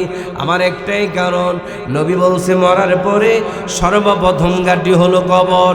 যাদের সাথে কবরটা ভালো ব্যবহার করবে, যাদের সাথে কবরটা ভালো ব্যবহার করবে তাদের পরের ঘাঁটিগুলা ভালো, আর যাদের সাথে কবর খারাপ ব্যবহার করবে তাদের পরের প্রতিটা ঘাঁটি হবে খারাপ। এই কারণে কবরটা ভালো হওয়া দরকার আছে। কবরটা কখন ভালো হবে? যখন আমি আর আপনি কি করব? আমল করব। আমি আর আপনি আমল করব। এখন বাবা, আমরা যারা আছি আমরা কি আমল করি? 5 ওয়াক্ত নামাজ কি পড়ি? ইবাদত করিনি আমরা। কবর হলো কারোর সাথে খাতির লাগাই না জায়গা না। কবর এমন এক জায়গা যেখানে আপনি আমল লইয়া যাইবেন, আপনার দাম বাইরে গেছে, আর আমল লইয়া যান নাই, কবর কয় তোমার দাম আমার কাছে নেই। এই কারণে নবী আমার ডাইকা বলে, সাহাবী, সাহাবী তোমরা শুইনা লও কবরটা কেমন হবে। মরার পরে যখন কবরের মধ্যে যায়, ওই জায়গায় যাওয়ার পর কবরটা সুন্দর করে তাকে বলবে, তুমি যদি ইবাদত নিয়ে আসো, মার রব্বুকা ওয়া মা দীনুকা ওয়া মা হাযার রাজুল আল্লাযী বুইসা ফীকুম। কবর প্রশ্ন করবে তোমার রবকে। ওই জায়গার মধ্যে প্রশ্নগুলা যদি পাইরা যান, ওই জায়গার মধ্যে আল্লাহ বলে পৃথিবীর মুখে যত প্রশ্ন আছে গোপন। কোনো প্রশ্ন প্রকাশ আছে নাকি? সব প্রশ্ন গোপন, কিন্তু আল্লাহ বলে আমার প্রশ্ন প্রকাশ। আল্লাহর প্রশ্ন প্রকাশ করে দিছে না, মার রব্বুকা ওয়া মা দীনুকা ওয়া মা হাযার রাজুল আল্লাযী বুইসা ফীকুম। তাইলে কত সুন্দর প্রশ্ন আল্লাহ করেছে। এখন আপনি যদি কোন আমি হুজুর সারাদিন লাগে এটি মস্ত করবে, মরার আগ পর্যন্ত মস্ত করে যাবো, কামইবনি। যার কালিমা নসিব হবে তার কাজ হবে। মান মাতা ওয়া হুয়া ইয়ালাম আন্নাহু লা ইলাহা ইল্লাল্লাহ। নবী আমার ডাইকা বলে, যার মরণের সময় মাতা ইয়ালাম, জানা থাকবে, বলা থাকবে, জবানে থাকবে আমার রব আল্লাহ, আল্লাহ ছাড়া আমার কোনো রব নাই। নবী বলে, যার জানা থাকবে ওই মানুষটার জন্য নাজাত হবে। কবরের মধ্যে যখন প্রশ্ন করবে তোমার রবকে, এক জবানে বইলা ফেলবে রব্বি আল্লাহ, আমার রব হলো আল্লাহ। তোমার দিন কি? এক জবানে বইলা ফেলবে দীনি আল ইসলাম। মার্কা কি? ইসলাম। আমার ধর্ম কি?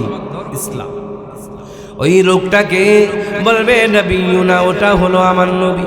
এই কথাগুলা যখন পারবে,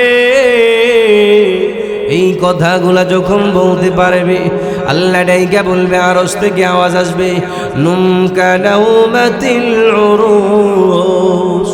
এ বান্দা শোনো, এ বান্দা শুইনালো, এতদিন কষ্ট করছো জমিনের মধ্যে, ভাঙ্গা ঘরের মধ্যে ছিলা, ভালো বিছানার মধ্যে থাকতে পারো নাই, ভালো সোফা ব্যবহার করতে পারো নাই, ভালো পোশাক ব্যবহার করতে পারো নাই। এ বান্দা, আজকে যখন পারলা, প্রশ্নগুলা যখন পারলা, সব কিছু যখন পারলা, ওয়া আলবিসু মিনাল জান্নাহ। কত সুন্দর কথা। আল্লাহ বলবে, বান্দা জমিনে কম দামি গুলিস্তানের কাপড় পরছো, সদরঘাটের কাপড় পরছো, বান্দা আজকে জান্নাতে আইছো, এটি পরলে কি হয়? এই মার্কিন কাপড় পরলে কি হয়? কষ্ট করে আইছো, হয় না। বান্দা তোমার জন্য স্পেশাল ব্যবস্থা। وَأَلْبِسُوا مِنَ الْجَنَّةِ وَافْتَحُوا بَابَ إِلَى الْجَنَّةِ وَأَفْرِشُوا مِنَ الْجَنَّةِ। আল্লাহ ডাইকা বলবে, উপর থেকে আওয়াজ আসবে, এ ফেরেশতা যাও যাও, জলদি করে যাও। আমার বান্দা কোথায় থেকে আসছে জানো নি? জমিনে বাঙ্গা বাড়ি থেকে আসছে, বাঙ্গা ঘর থেকে আসছে, বাঙ্গা জায়গা থেকে আসছে, গরিব ছিল, কৃষক ছিল, কাজ করছে আর ডাইকা বলছে আল্লাহ আল্লাহ বলে বলে ডাকছে, এ বান্দা যাও যাও, আজকে কষ্ট নাই। ওয়া আফরিশু মিনাল জান্নাহ, এ বান্দা যাও, তোমার জন্য জান্নাতের বিছানা করে দিলাম। এত সুন্দর বিছানা বান্দা কোনোদিন তুমি দেখো নাই। দেখছিনি আমরা? আল্লাহর পক্ষ থেকে আবার আওয়াজ আসবে, এ বান্দা চিন্তার কোনো কারণ নাই, চিন্তার কোনো কারণ নাই। ওয়া আলবিসু মিনাল জান্নাহ, এ বান্দা গায়ের পোশাক খুইলা ফেলো, এই সুন্দর পোশাকগুলো সরাইয়া ফেলো, জান্নাত থেকে সুন্দর পোশাক দেওয়া হবে। ওই জান্নাতের পোশাক পাইয়া বান্দা আবার আত্মহারা হয়ে যাবে। ওয়া তারাল মালাইকাতা হাফিনা মিন হাউলিল আরশি ইউসাব্বিহুনা বিহামদি রাব্বিহিম। বান্দা আবার পেরেশান, বান্দা চিন্তা করবে, এত সুন্দর, এত সুন্দর জামা তো কোনোদিন পরি নাই, এই জামা কোথায় থেকে আসলো, এই জামা কোথায় থেকে আসলো? করছিনি জান্নাতের জামা? চিন্তা করছেন? আমল যেমন হবে জান্নাত তেমন হবে। আমল যত খারাপ হবে জাহান্নাম তত খারাপ হবে। এবার বান্দা তো পেরেশান, এত কিছু পাইছি, আমি আর কি চাই? আমার তো আর কিছুর দরকার নাই। আল্লাহ কয় আরো কিছু আছে, আরো কিছু আছে। জমিনে পাইছো সব 2 নাম্বার, জমিনে যা পাইছো এগুলার দরকার নাই। এবারে বান্দা ডাইকা বলে আল্লাহ আমার আর কোনো কিছুর দরকার নাই। আল্লাহ ডাইকা বলবে বান্দা ওয়া তারাল মালাইকাতা হাফিনা মিন হাউলিল আরশি ইউসাব্বিহুনা বিহামদি রাব্বিহিম ওয়া কুদিয়া বাইনাহুম বিল হক ওয়া কিলাল হামদুলিল্লাহি রাব্বিল আলামিন। আল্লাহ বলবে বান্দা তোমাকে জান্নাতের পোশাক দিয়ে দিলাম, বিছানা দিয়ে দিলাম, বান্দা তুমি এখানে ঘুমায় যাও। তোমার বিচারটা হবে কেমন জানুনি রে বান্দা? নবীর সাথে বিচার হবে, মা'আন নাবিয়্যিন ওয়াস সিদ্দিকিন ওয়াস শুহাদাই ওয়াস সালিহিন। আল্লাহ এবারে বলবে বান্দা চিন্তার কোনো কারণ নাই, নবরত্নী নববধূর মতো, নতুন জামার মতো ওই জায়গার মধ্যে ঘুমায়া থাকো। বান্দা ঘুমাই থাকবে, কিয়ামতের ময়দানের যেদিন বিচারের ডাক আসবে, বান্দা চিন্তা করবে হায় একটু আগে না ঘুমাইলে, হাজার হাজার বছর ঘুমাই লেছি, কিন্তু বান্দা ওই যে আরামের ঘুম, বাসুর রাইতে আরামের ঘুম ঘুমাইছে, মায় সকালে ডাকে ওরসনারে ছেলে ওঠ, মা একটু আগে না শুইছে। আরামের রাত্র তো বেশি সময় থাকে না। আল্লাহ ডাইকা বলবে বান্দা জলদি করে উঠে যাও, বান্দা উঠা যাও, ওই বিচারের ময়দান হাজির, ওই জায়গার মধ্যে জান্নাতীরা হাসি খুশি থাকবে। ও জান্নাতি যুবক, ও জান্নাতি বৃদ্ধ বাবারা হাসি খুশি থাকবে। এই কারণে যুবকদেরকে বলা হয় ওই জান্নাতের ময়দানে থাকার জন্য ওয়াশাবুন নাশা ফি ইবাদাতিল্লাহ। যুবক তোমার অবস্থা কি হবে? আল্লাহ বলে এক ব্যাখ্যায় আসে 1 বিঘা উপরে সূর্য, আরেকটাই হইল 1 মাইল উপরে থাকবে সূর্য কিয়ামতের ময়দানে। ওই কঠিন অবস্থায় যুবক কালে যারা ইবাদত করছে, যুবক কালে উল্টাপাল্টা করে নাই, যুবক কালে মদ খায় নাই, গাঞ্জা খায় নাই, বাবা খায় নাই, মা বাবারে মানছে, আত্মীয় স্বজনরে মানছে, নামাজ পড়ছে।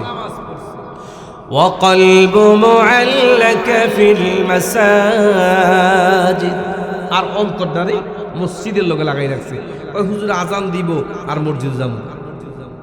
আল্লাহ তাআলা ডাইকা বলে বান্দা ওই কবরের ময়দান থেকে যখন হাসরে যাবে, যুবক নওজোয়ান, ওই যুবকদের অবস্থাটা কি হবে জানোনি?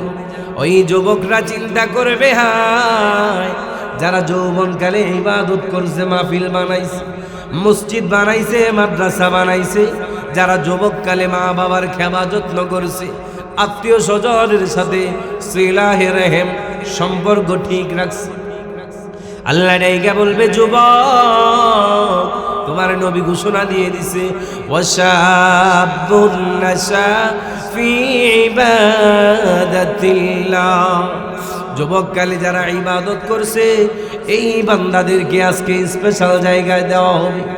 এখন যারা বৃদ্ধ হয়ে গেছে তারা যুবক আসিল নি এক সময়, কথা বলে না আসেন? আল্লাহ বলে, বান্দা যাও যাও যুবক তোমার জন্য।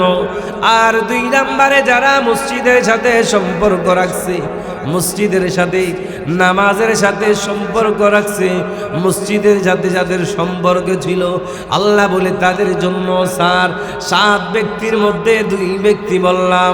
এবার বৃদ্ধ বাবারা শোনেন, যারা বৃদ্ধ হয়ে গেছে, বয়স্ক হয়ে গেছে, আল্লাহর নবী ডাইকা বলে, এ আমার উম্মত, চিন্তার কোনো কারণ নাই।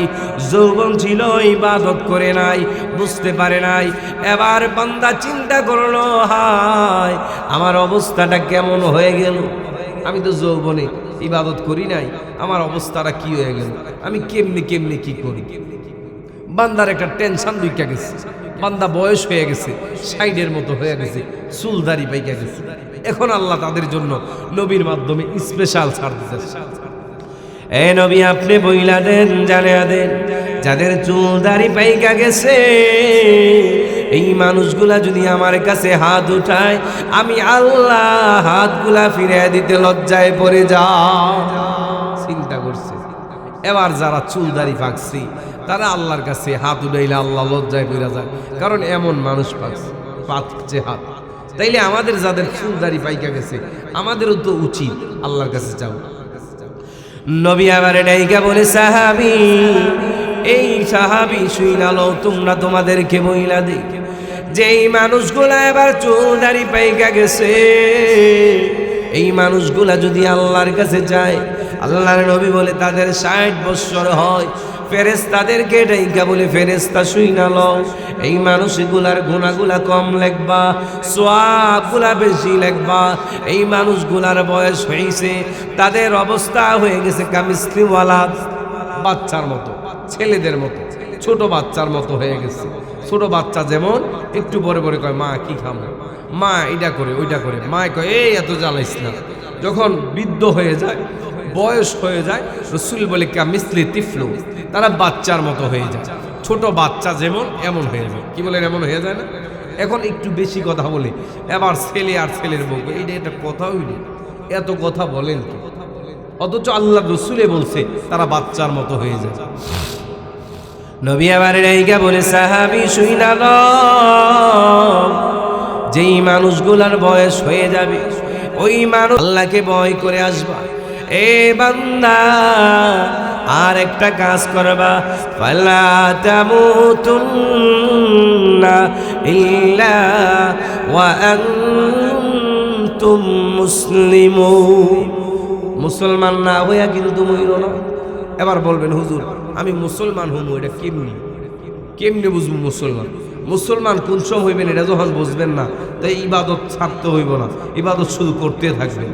তাইলে বুঝবেন ইবাদত করে যেদিন মরছেন ওই দিনে আপনি মুসলমান পরিপূর্ণ হয়েছেন, কারণ এর আগে তো সম্ভব না। এই কারণে আল্লাহ বলে, ফালা তামুতুন্না ইল্লা ওয়া আনতুম মুসলিমুন। আল্লাহ ডাইকা বলে, বান্দা তুমি মরবা না, তবে মরবা মুসলমান হইয়া, কারণ পৃথিবীর বুকে কেউ বাকি নাই। হযরত সুলাইমান পয়গম্বর মরে, যেই নবীর কথা সব শুনি, হযরত সুলাইমান যখন উপর দিয়ে যায়, হেলিকপ্টারের মতো যায়, বিমানের মতো যায়। হযরত সুলাইমান যা ইচ্ছা তা করতে পারে। হাওয়া কথা শুনি, বাতাস কথা শুনি, পাখিগুলা কথা শুনে হযরত সুলাইমান আকাশ দিয়ে একদিন যাইতেছে, হঠাৎ করে তাকে ইয়া দেখে জমিনের একটা কৃষি কাজ করতেছে। জমিন নিরায় না, আপনাদের দেশে কি বলে, খেত নিরায় বলে না, নিরাইতেছে। নিরায় চিন্তা করে জমানদারে কাজে লাগায়। এমনি তো কাজে লাগাই লাভ নাই, কথা গল্প কইরা লাভ নাই, পয়সা পয়সা আল্লাহর নাম জবি আর কাজ করি। আছে না এমন কিছু মুরব্বী? আমাদের বাবা দাদা যারা ছিল, নাহানু আবা উনা যারা পিছনে ছিল, ওরা কিন্তু এই কোয়ালিটির মানুষ ছিল। হযরত সুলাইমান যাইতেছে আকাশ দিয়ে, হঠাৎ করে দেখতে পায় একজন মানুষ তসবিহ পড়তেছে। হযরত সুলাইমান বেরিক ধরছে, হাওয়ারে কয় হাওয়া বাতাস বেরিক ধর, কারণ সব ওনার তাবে করে দিছে আল্লাহ। হযরত সুলাইমান বেরিক ধরে এবার আসছে, আসার পর যখন উপর থেকে নামছে, সাধারণ কৃষক মানুষ দেখে তো ভয় পেয়ে নিয়েছে। ওই জামানায় তো আর ফেসবুক নাই, গজবের ফেসবুক, চেহারা দেখবো ফেসবুকে না, এখন দেখা যায় সবাই চিনি, কয় বক্তার ছবি দেখি আগে। তো এরকম ওই জামানায় এগুলা তো নাই। হযরত সুলাইমান নামার পরে বলতেছে, বাবা আপনি কি করতেছেন? আমি এই কাজ করতেছি। আপনি কি জানি বললেন? হযরত সুলাইমান ভয়ে আর বলেন, হযরত সুলাইমানের সামনে কৃষক আর ভয়ে বলেন, আমি কি করতেছি? হযরত সুলাইমান ডাইকা বলে, বাবা আমি জানতে চাই আপনি কি করতেছেন, কি বলতেছেন? বৃদ্ধ মানুষ, অসুস্থ মানুষ চিন্তায় পড়ে গেছে, কি বলবো, কি বলা যায়। হযরত সুলাইমানকে ডাইকা বলে, সুলাইমান আমি আপনারে চিনি না। হযরত সুলাইমান বলে, আমি নবী। এ নবী, আমি সাধারণ মানুষ, একটা সাধারণ মানুষ, আমি এখানে বসিয়া খেতে কাজ করতেছি। এই নবী সুলাইমান কাজ করতে করতে আমার চিন্তা হলো, জবানটা অনর্থক রাইখা লাভ নাই, বন্ধ করে লাভ নাই। আল্লাহ বলছে, ইয়া আইয়ুহাল্লাযীনা আমানু যকুরুল্লাহা যিকরান কাসীরা। এ সুলাইমান, আমি এখানে বৈশা বৈশা একটা চিন্তা করলাম, আমি বৈশা বৈশা একটু খেত নিরাচ্ছি, আর জবান দিয়ে মাঝে মাঝে আল্লাহরে আমার মালিককে ডাকি। হযরত সুলাইমান চোখের পানিগুলা ছাইরা বলে, কৃষক এ কৃষক শুইনা ল, আমি সুলাইমানকে আল্লাহ রাজত্ব দিছে, দুনিয়ার বাদশাহী দিছে, আমি সুলাইমানের বাদশাহী তোমারে দিয়ে দিলাম, তোমার সুবহানাল্লাহর সওয়াব আমারে দিয়ে দাও। তোমার সুবহানাল্লাহ যেটা বলছো এখানে বৈশা, এটার সওয়াবটা আমারে দিয়ে দাও, আমি এটা চাই। হযরত সুলাইমান রে কৃষক বলে, কয় না আমি এত বোকা না, আমি বোকা, তবে এত বোকা না। হযরত সুলাইমান ডাইকা বলে, কৃষক আমি তোমার কাছে যাইতে চাই, আমি জানতে চাই রে ভাই, তুমি কেমনে বুঝলা এটার দাম এত বেশি? কৃষক আবার ডাইকা বলে, জানেন আমি শুনছি আসমান জমিনের যত কিছু আছে সব কিছুর মধ্যে থেকে একবার সুবহানাল্লাহ বললে ওইগুলা যদি এক পাল্লায় রাখা হয়, সুবহানাল্লাহর পাল্লা যদি আরেক পাল্লায় রাখা হয়, ওটার দাম আল্লাহ তাআলা লক্ষ কোটি গুণ বেশি বাড়ায়া দেয়। হযরত সুলাইমান চইলা যায়, আল্লাহ এবার মেসেজ পাঠায় ডাইকা বলে, সুলাইমান এ সুলাইমান তোমার একটা আদেশ করতে চাই। হযরত সুলাইমান ডাইকা বলে, রব কি আদেশ করবেন শুনতে চাই। ডাইকা বলে, বাইতুল মুকাদ্দাস ওই মসজিদটা নির্মাণ করবা তুমি, কিছু সংস্কার করবা তুমি, বাইতুল মুকাদ্দাস যেটা জেরুজালেম দখল করতে চায়। আল্লাহ তাআলা বললেন, সুলাইমান এই মসজিদটা তুমি বানাইবা, তোমার তো জিন আছে, মানুষেরা ধোকা দেয়, জিনে বেশি ধোকা দিব না, তবে দুষ্ট জিন যারা আছে তারা ধোকা দিব, জিনের অনেক শক্তি। তো আল্লাহ বললেন, তুমি জিন দিয়ে কাজ করবা, তবে তুমি দাঁড়াই থাকবে। কেন দাঁড়াই থাকবা? কারণ হইল, দেখবেন বাড়ি বানাইতেছেন, মিস্ত্রি কাজে ফাঁকি দেয়, বাড়িওয়ালা যখন দাঁড়াই থাকে ওই দিন দেখবেন 2 দিনের কাজ 1 দিনে হয়ে গেছে, কি বলে হয় না? তো আল্লাহ বললেন, সুলাইমান ওরা যাতে ফাঁকি না দিতে পারে, ভিতরে সাউন্ড একটু বাড়াও, ভিতরে একটা বাড়াও, সুলাইমান ওরা যাতে ধোঁকা না দিতে পারে, তুমি একটা কাজ করো, বরং তুমি এনে দাঁড়াই থাকো। নবী সুলাইমানকে আল্লাহ ডাইকা বলে, সুলাইমান তোমার একটা কথা বইলা দেই রে সুলাইমান, এই জায়গার মধ্যে দাঁড়াইয়া তুমি এই কাজের পাহারা দিবা। হযরত সুলাইমান এই কাজের পাহারা দিতেছে। জিন জাতিকে ডাইকা বলল, জিন এই মসজিদটা তোমরা বানাইবা, আমি দাঁড়াইয়া রইলাম। হযরত সুলাইমান ওই দাঁড়ানো থাকা অবস্থায় একদিন মালাকুল মউত আইসা বলে, আসসালামু আলাইকুম। মালাকুল মউত চলে আইসা কয়, নবী গো, আমি তো সবসময় সাক্ষাৎ করি না, আপনার লোকে একটু সাক্ষাৎ করতে আইছি। আমি নর্মাল বেশে আইছি, কারণ আমার আসল বেশ দেখলে আপনি পাগল হয়ে যাবেন। হযরত আজরাইলের আসল সুরত দেখলে মানুষ পাগল হয়ে যায় কেন? তাফসীরে মাযহারির মধ্যে আল্লামা সানাউল্লাহ পানিপতি লেখেন, এ মুসলমান, তাফসীরে মাযহারি ওয়ালা বলেন, হযরতে ইব্রাহিম আল্লাহর কাছে ডাইকা বলে, আল্লাহ আমি আপনার কাছে বলতে চাই, আমি আজরাইলের আসল সুরতটা দেখতে চাই। সবসময় আজরাইলকে নরমাল দেখলাম, একটু আসল সুরতটা দেখতে চাই। আজরাইল ডাইকা বলে, ভাই ইব্রাহিম, আপনি আমার সুরত দেখে ঠিক থাকতে পারবেন না। পয়গম্বর খলিল আল্লাহর কাছে ডাইকা বলে, আল্লাহ আমি আসল সুরত দেখতে চাই। একদিন দেখতে চাই। আল্লাহ বলে, ঠিক আছে, তোমার যখন এত দেখার ইচ্ছা তো দেখো। আজরাইল বলছে, নবী আপনি কিন্তু ঠিক থাকতে পারবেন না, বুঝালেন? কই সমস্যা নাই। তো হাওয়ারি যারা আছে, তার সাথের যারা আছে, সবাই নিয়ে বৈশা রয়েছে। আজরাইল আসছে।